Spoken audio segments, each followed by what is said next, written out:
دکانیں بند رکھنے کی صورت میں قانونی کارروائی کا حکم دیا گیا ڈپٹی کمشنر مظفر آباد کی جانب سے. دوسری جانب نیشنل میڈیا پر یعنی کہ پاکستانی میڈیا کے اوپر یہ خبریں چلوائی جا رہی ہیں کہ سب کچھ کھلا ہے اور روٹین کے مطابق سب کچھ اوپن ہے, کھلا ہے.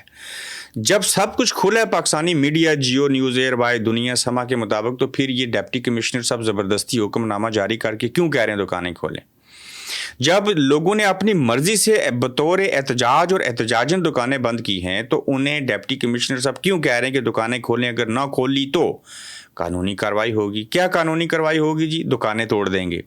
جب آپ یہ عمل کریں گے تو لوگوں میں مزید غم و غصہ آئے گا. آپ اس تحریک کی کامیابی کا یہ عمل دیکھ لیجئے کہ لوگوں نے ان کی محبت میں ان کی چیزوں کو جائز مانتے ہوئے, یہاں ان سے مراد جوائنٹ عوامی ایکشن کمیٹی ہے, تاجر بھی ان کے ساتھ ہیں, تو اب زبردستی دکانیں کھلوائیں گے تو دکانیں کھولنے کے لیے انسان آئیں گے نا, انسانی شکلوں میں وہ آ کے بیٹھیں گے نا, پھر گاہک جائیں گے ان کے پاس. لوگوں نے تو بائیک آؤٹ کیا ہوا ہے, دکان نہیں کھولیں گے, وہ دھرنے کو ترجیح دے رہے ہیں, وہ جوائنٹ عوامی ایکشن کمیٹی کے ساتھ ہیں. تو ڈپٹی کمشنر صاحب آپ کیسے زبردستی دکانیں کھلوائیں گے؟ یہ ہر کام زبردستی کرنے کے اوپر یہ آزاد کشمیر میں کب سے ریت پڑ گئی ہے؟ یہاں تو پہلے ایسے نہیں ہوا کرتا تھا, یہ اب کیوں ہو رہا ہے؟ کیا آپ زبردستی لوگوں کے ساتھ ایسے کر کے کوئی بات منوا پائیں گے؟ نہیں ہوتا. بات وہ ہوتی ہے جو رضامندی سے ہو, صلح کے ساتھ ہو. ہر کام زبردستی کوشش کریں گے کرنے کی تو اس سے بگاڑ پیدا ہوگا, جو کہ پہلے بھی بگاڑ پیدا ہوا. وہ جائز باتیں جو تھی مان لی, جو ناجائز نہیں ماننی تھی, جو آپ کو لگتا ہے غیر آئینی ہیں 1974 کے ایکٹ کے تحت, تو یہ وعدے کیوں کیے تھے ان کے ساتھ 6 سیٹیں کم کر دیں گے, یہ کریں گے, اوورسیز کو دے دیں گے, ایسے کر لیں گے.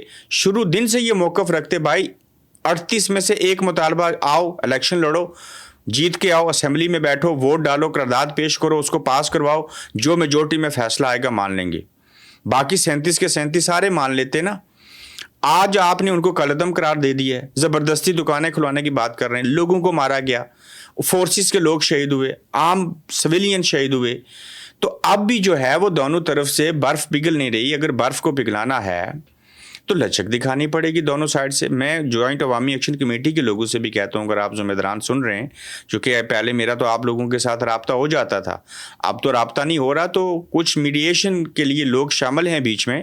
مجھے بڑی امید ہے کہ یہ سارا عمل جو ہے وہ ہو جائے گا. امید رکھنی چاہیے, اچھے کی امید رکھنی چاہیے. لیکن جو راولہ کوٹس میں لوگ بیٹھے ہیں اور جو فورسز وہاں پہ موجود ہیں, آگے مظفر آباد جانے کی تیاری ہو رہی ہے, تو یہ حالات تو مزید خراب ہوں گے.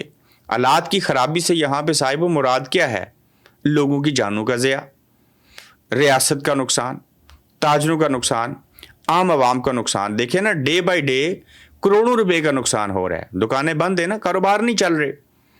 تو یہ لمبا نقصان کرنے سے بہتر ہے کہ اینڈ آف دی ڈے ہم اسی جگہ کے اوپر آگے بیٹھیں گے. دیکھیں آپ کتنے لوگوں کو جان سے ماریں گے؟ نہیں مار سکتے. جوائنٹ عوامی ایکشن کمیٹی والے کتنا لمبا عرصہ دھرنا دے سکیں گے؟ لمبا عرصہ تو کوئی بھی نہیں دے سکتا. تو لہٰذا اینڈ آف دی ڈے بات کرنا ہوتی ہے. تو بہتر ہے کہ جب بات بگڑ جائے تو اس بگڑنے سے پہلے کچھ باتیں کر لی جائیں, تو اس میں سب کی بہتری ہوگی. اب پیپلز پارٹی کو گلگت بلتستان میں معذرت صاحب و حکومت دے دی گئی. نون لیگ بھی تو سوچ رہی ہوگی نا انہیں کیوں دے دی گئی. آزاد کشمیر میں پیپلز پارٹی کی آپ پہلے سے حکومت ہے, سندھ کے اندر پہلے سے حکومت ہے, صدر پاکستان ان کا ہے, چیئرمین سینٹ ان کا ہے, نون لیگ کے وزیر اعظم ہیں, کہ پنجاب کے اندر ان کی وزیر اعلیٰ ہیں مریم نواز شریف صاحبہ. تو آزاد کشمیر کے اندر آگے کس کو حکومت ملے گی؟ یہ پیپلز پارٹی اور نون لیگ والے جو ہیں وہ سوچ رہے ہیں. پیپلز پارٹی یہ چاہ رہی ہے کہ ہم جو طاقتور ہیں انہیں کی بات مانی جائے اور ایکشن کمیٹی کے خلاف جایا جائے, اور ہم ان کی ہمدردیاں حاصل کر کے آگے 28ویں ترمیم میں بھی ان کی مدد کر کے, NFC کے معاملے کے اوپر بھی مدد کر کے تو ہم کشمیر کا اقتدار لے لیں. یہ باتیں کی جا رہی ہیں نا. تو نون لیگ جو ہے اور پیپلز پارٹی بجائے یہ کہ سیٹیں کم ہوں زیادہ ہوں, اقتدار ملے یا نہ ملے, ان چیزوں سے بلا طاق ہو کے یہ سوچیں کہ کیا یہ نظام، یہ ریاست رہے گی تو آپ کل الیکشن لڑیں گے، ایم ایل اے بنیں گے، صدر اور وزیر اعظم بنیں گے نا. مجھے یہ بھی پتہ ہے صدر بننے کے لیے کس کس نے شیروانیاں سلا رکھی ہیں. مجھے وزیر اعظم کے امیدواروں کے نام بھی پتہ ہیں. بلکہ صدر والے لوگ تو یہ سوچ رہے ہیں نا کس بگی میں بیٹھ کے آؤں گا، کہاں یونیورسٹی بناؤں گا، کس کس کے پیپر سائن کروں گا، کہاں کہاں کیا کرنا ہے. تو یہ سارے سہانے خواب دیکھے جا سکتے ہیں، لیکن ان کو پورا کرنے کے اصول کے لیے ریاستی ڈھانچہ ہوگا تو سب کچھ ہوگا نا. تو اس وقت صرف ایک کام کرنے کا ہے کہ اس مشکل سے باہر کیسے نکلیں، بجائے اس کے کہ آپ اپنی پاکستان کے اندر جو مرکزی قیادت ہے اس کے سامنے بھی سچ نہیں رکھ سکتے. ہاں پیپلز پارٹی نے سچ رکھا. کیا بلاول زرداری صاحب نے یا کسی اور نے، ان کی پارٹی کی مرکزی قیادت نے جو باتیں بند کمرے میں کی؟ دیکھیں شہباز فیصل ممتاز راٹھور صاحب جا کے بلاول صاحب سے ملے. میں نے آپ کو خبر دی تھی، بلاول صاحب اور پھر فیصل ممتاز راٹھور صاحب دونوں وزیر اعظم پاکستان شہباز شریف صاحب سے ملے.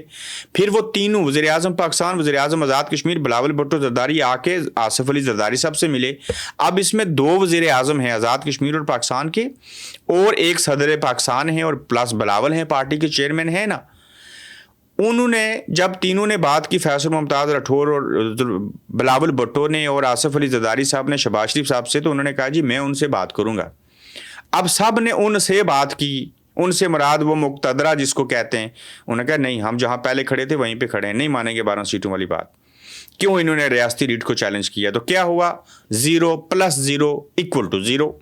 تو لہٰذا یہ جو ایشوز ہیں یہ ہمارے مقامی ہیں، ان کو پاکستان کے ساتھ نہ جوڑ کے بھی اپنے تئیں حل کیا جا سکتا ہے، کوئی درمیانہ راستہ نکالا جا سکتا ہے. اب 12 سیٹوں والی بات تو نہیں ہو رہی نا، بات ہو رہی ہے دھرنا ختم کیا جائے. وہ کہہ رہے ہیں، یہ کہتے ہیں جی کہ پہلے آپ 4 یہ کام کرو. میں پھر رپیٹ کرتا ہوں، کالعدم قرار دینے والا نوٹیفیکیشن، فورسز کو واپس پاکستان بھیجو، FIR جو ہوئی ہیں واپس لے لو، اور جو مسنگ پرسنز ہیں اور لاشیں جو ہیں ہمارے حوالے کرو.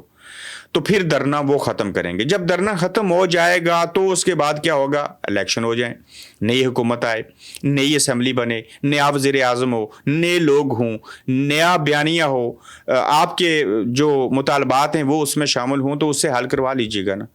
تو پھر میں اسی سے اگلا سٹیپ لیتا ہوں. اور یہ میرا سوال آزاد کشمیر کے ان تمام لوگوں سے ہے. ظاہر آزاد کشمیر میں تو انٹرنیٹ بند ہے، لیکن یہاں سے آزاد کشمیر سے تعلق رکھنے والے جو بیرونی دنیا میں لوگ بیٹھے ہوئے ہیں جو کشمیری ہیں، ان سے یہ میرا سوال ہے کہ کیا جوائنٹ عوامی ایکشن کمیٹی کو الیکشن لڑنا چاہیے؟ اس سوال کا آپ نے جواب دینا ہے. اور میں کیوں سمجھتا ہوں کہ جوائنٹ عوامی ایکشن کمیٹی کو الیکشن لڑنا چاہیے، میرا جواب سن لیجئے. کالعدم قرار دے دیا گیا.